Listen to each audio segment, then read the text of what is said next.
Hi and welcome back to Design with Viv, and today I'll be talking about my design process for creating an isometric poster print to celebrate me and my boyfriend's anniversary, and along the way be talking about the process from ideation until the print stage. So the first thing I did was go on Pinterest, and that's when I found some cool infographics, especially this one which showed someone's resume, and they staged it in a way where it detailed the first year of when they started their career up until now, and they showed it through different illustrations which reflected their personality. And so I thought it'd be a really cute idea to commemorate different monuments or dates in our relationship timeline and showcase that through a poster. So that's exactly what I did. I ideated first on Goodnotes, and then I moved on to Illustrator, and on Illustrator that's when I started first thinking of where I wanted things to be placed. I did think of if I wanted to put them in frames like shown here, but then I thought it would be cuter if it would just be its own individual shapes, and so that would allow me more creative freedom with showcasing things however I wanted to.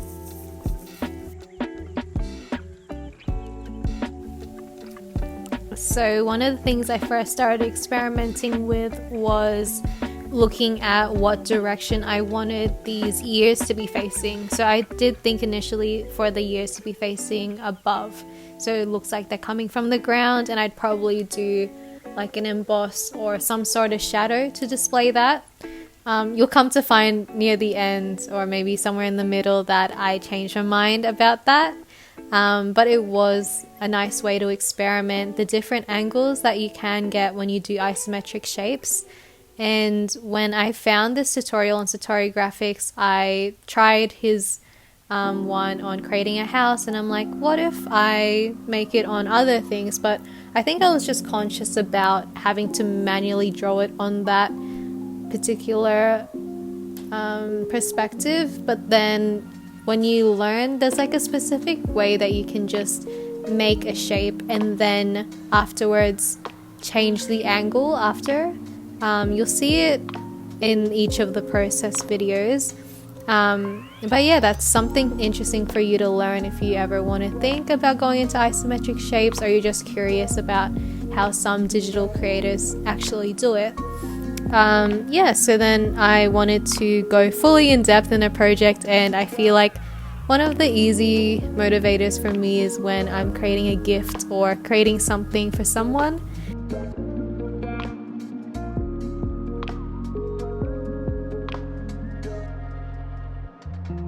The first thing I experimented with was the Bon Bon Chicken restaurant, and then I started going into doing this messenger video, and I thought it would be nice to do because I did think of I could just easily Google image search and put them in, but then I think I wanted to make sure that when I printed it, everything is super crisp, super clean, so I wanted to stick with vector shapes.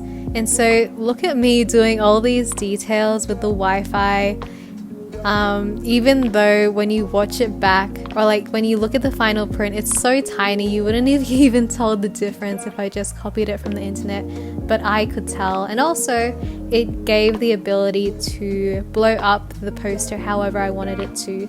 Initially I was going to print it as an A3, but then I think I kept thinking about how it would actually look, and I'd be like, oh, all the little details might not be seen, so I wanted to do an A2 poster in the end.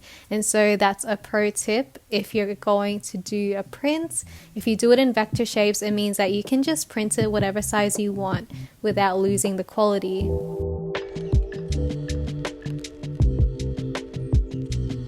Yeah, so that was something in mind as I did this second part, and I constantly referred to my initial diagram of where I wanted things to be, just so that I knew where things were going to go, or else I would get too confused. But you'll see that I kept experimenting with it anyway, but then I ended up choosing the same format, and I think that's something to show about when you're undecided about something. Usually your first gut instinct, it'll end up being like that.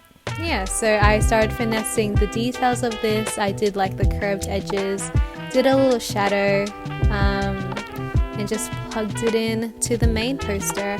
I like that I had two artboards, one where it was the actual poster and the other where it was just where I did my little ideating, and then when I finished it, I just made it super small and put it in the corner so that if I needed to, I could always like reference it. I don't know if I ever wanted to do another print of it, and yeah, it would just give me flexibility as I kept going.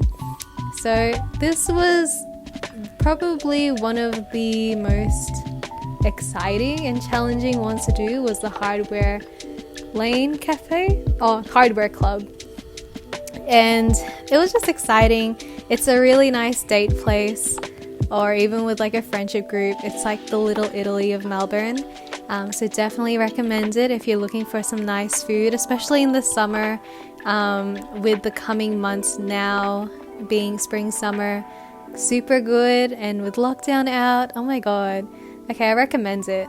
Anyways, so then I started looking at reference photos from when I took them, and then also from just Google Images, and that's what I did for the rest of it. And I think that's why it's super good to just have a lot of reference photos that you can go through from Google image searches, or just Instagram.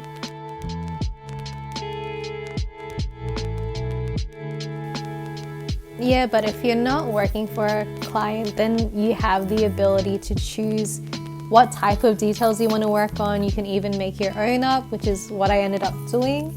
So for this first chair, this was my first draft. You'll find that I'm going to end up making a second one.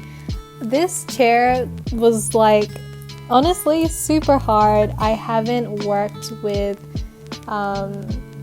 I just haven't worked with perspective, light and shadows, and I think that's also why I wanted to experiment and challenge myself doing isometric shapes, and I found it super cool, especially this chair. I think I was super proud of how it came out.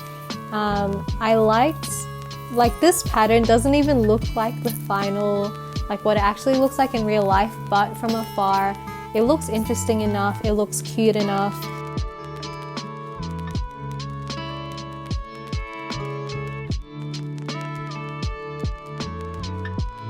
Yeah, so I started experimenting with the chair and just positioning of it, just really freestyling it. I didn't have a specific reference photo for this perspective. I think I was just trying to guess where things would be and checking the lines for the perspective and saying like, oh, okay, that sort of seems okay. Let me just angle it a particular way. I'm glad that I stuck through and even did the chair again, because I think I could have easily just chosen the first chair, and I was just like, let me just go in detail and go ham. I think that was fun. And then I did the back chair, and I wanted to make sure that the palette stayed neutral, just sticking with the creams, the grays, just those patterns.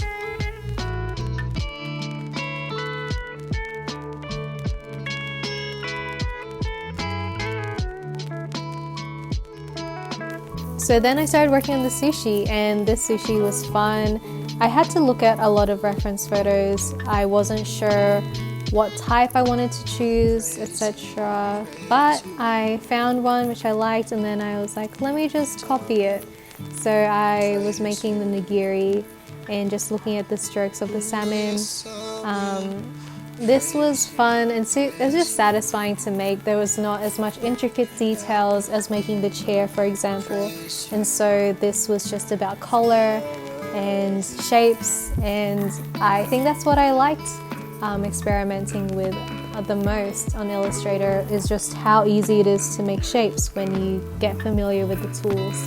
I've been doing, I'd say, Pinterest practice almost every day for the past 3 months or so, And so that's just been me experimenting on Illustrator.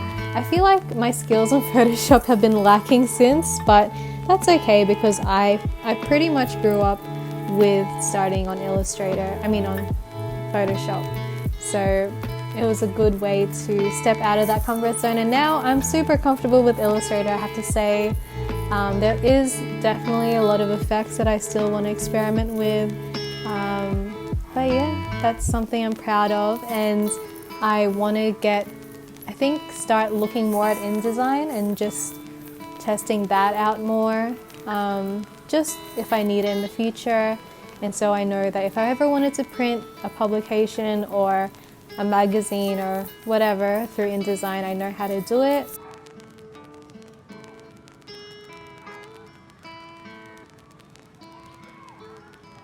I really like the black that I chose. It was more like a charcoal, a light grey.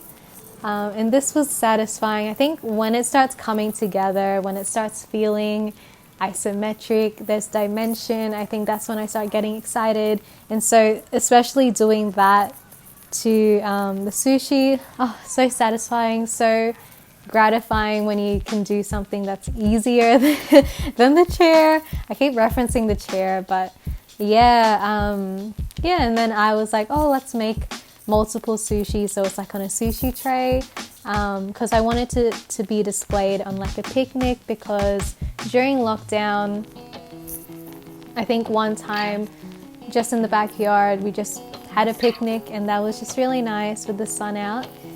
So I wanted to showcase that, and then I started making this sushi.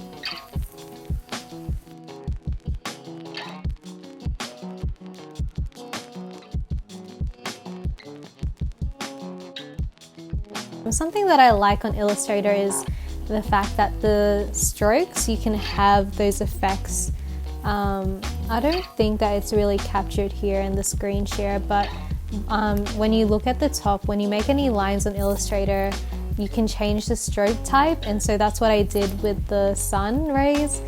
Just make it a little bit bulgy, a little cuter, and I think just a way for me to simplify the process of creating this isometric drawing was just making simple shadows.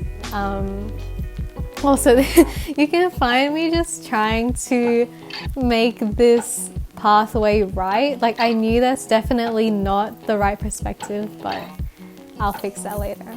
So this was another challenge that I faced. So one of the challenges was recreating this waterfall from the Alfred Nicholas Gardens. So how was I going to show the depth? And one of the ways was changing the opacity, and I was like, oh my god, Viv, that's right. So I just changed the opacity of the waterfall, and I did that just to show the bricks behind it.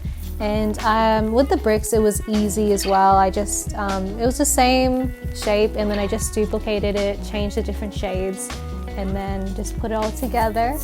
And then with the trees, I wasn't sure, like, how am I going to show the bushes? And I just kept replicating the same leaf, and then I replicate the same branch, and then I made a tree, and then I replicate the tree. And so I think that's a nice thing that you can do on Illustrator, is that you can keep creating the same, or just copying the same illustrations, and then just using them multiple times for different assets or different things you need. So I made it for a bush, a little one, and I made it for like a big tree. I like it with Illustrator that when you scale, it doesn't lose quality, whereas Photoshop, if you scale it small and then you scale it and you try and like make it big again, it's just pixelated, and then you have to like re-import the file. Yeah, I think that's something I'm learning to like about vector shapes. I think like if I were to add any extra details to this particular one, maybe some texture. Like, that's the thing, you wouldn't have even seen it though. Okay, I'm pretty excited. So there's only a little left to go. I just need to do that one location which I've been avoiding, but we will conquer it, because I was able to conquer doing the Alfred Nicholas Gardens, and that was something I was like, ooh, how do I do a waterfall? But I did it. Redo the pathway because it looks really dodgy right now. And then gonna do the windows and the type with the dates on it. I'm pretty excited. It's going really well. I think I'm just surprised of like how I was able to actually sketch these things out. Not even sketch, it's just using my mouse, which is the craziest part. We're back to present day Vivian. This was the final piece, and the thing that I kept delaying the most, because I did not know how to showcase this through an image. Like, how do I show the depth of a lookout with showing these different, like I wanted to show the lookout section plus the water plus the rocks. Like, how do I all show that? But my brain sort of clicked along the way, and it went through, I had to go through a lot of different Google images just to see a particular reference photo that I liked the most. I wasn't sure, as like I kept making this bridge, like I still wasn't sure what I was going to do. Like, I was thinking of it would be facing this perspective, but then I was like, oh no, the water should be in the front. And so yeah, that was just a lot of problem solving on the go. And my solution was creating this little pool of water and having that be at the bottom of this lookout. And then I started making my little rocks and trying to think of, oh, how do I want to do it? And it was in the same fashion of how I did the waterfall bricks. And I just made it into rocks. And I was like, oh, it's looking pretty cute. Missing something still. Still just playing around with the water. And then I was like, oh, it's missing the sky. And so I think it's because after I did the picnic, I was like, oh, let me just like change the sky as well.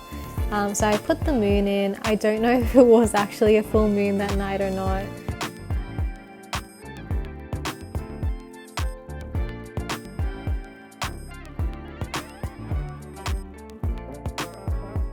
Yeah, then I just used the same shape as the water to do the background. And I was thinking of making like these clouds, but then I think I got to thinking a little more, and it was not cloudy that night. So I was like, let me just do stars. And I tried doing like little dots, and then I was like, oh, let me do like the sparkles. And I think that's a cute thing that you can make on Illustrator. You can make these sparkles using the pucker and bloat. That was my final piece, and then it came down to doing the path and the years. And so that was the fun bit. That was just me like moving around things a lot, thinking like, oh, what do I want to do? Yeah, and other things that I didn't showcase my process of creating was the cause and NGV, based off the actual NGV ticket. And so that's something special. So here's the unboxing. This was really satisfying. I got it printed at Officeworks. I got the frames from Officeworks as well. The quality of the print was really nice. Just super happy with it, and just, beautiful. I think that was just a really satisfying piece to make.